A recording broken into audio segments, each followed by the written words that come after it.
Mahilig ka bang mag-gaming at alam mo, pwede mo bang pagkakitaan to? Kung paano, pag-usapan natin to.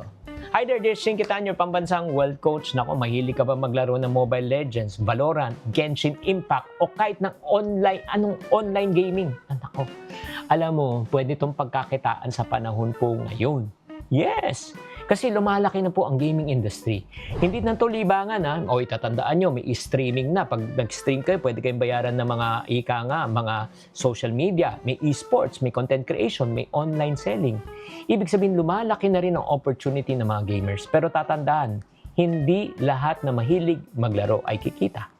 Kailangan, ito yung diskarte, no? Para tayo ay kumita. Kaya pakinggan nyo to mga magulang, ha? Huwag natin lang sesermonan ng ating mga anak, panay computer lang. Alam mo, number one na opportunity is what we call as gaming content creation. Kung mahilig maglaro yung mga anak nyo, alam, pwede silang magkwento habang naglalaro. Pwedeng gamitin ang platform ng YouTube, di ba?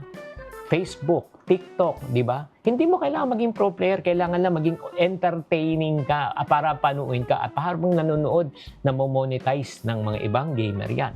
Pangalawa, online selling ng tinatawag na gaming products. Kapag gamer ka, alam mo, pwede mong bentahan ang mga kapwa gamer ng accessories, keyboards, mousepad, headsets, at kahit anong merchandise, at pwede mo na gamitin yung tinatawag na affiliate marketing. Kahit wala kang produkto, alam mo mangyayari niyan, ipropromote mo lang yung produkto ng ibang tao, tapos sila magde-deliver, sila mag-ship, sila mangungulekta, may commission ka.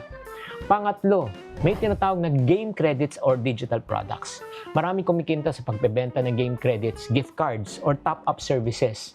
Lalo na, siguraduhin lang na legal at trusted ang supplier mo sa negosyo at credible na tinatawag na mga sources. At pang-apat na hindi napapansin, alam mo, pwede ka na rin mag-gaming coaching or tutorials. Kung mataas na kasi ang rank mo, pwede ka na mag-offer ng coaching.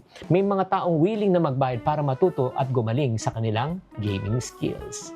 Kaya mga kapatid, ang gaming ay hindi lang tungkol sa paglalaro ngayon. Pwede na maging opportunity na kumita kahit nasa bahay ka, nasa computer ka lang, nasa harap ka ng screen.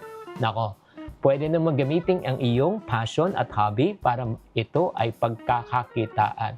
Kaya anong mag-game na madalas na laruin ng inyong anak? Malay mo, ito na magsisimula ng panibagong karir nila sa pamamagitan ng maging isang professional online gamer.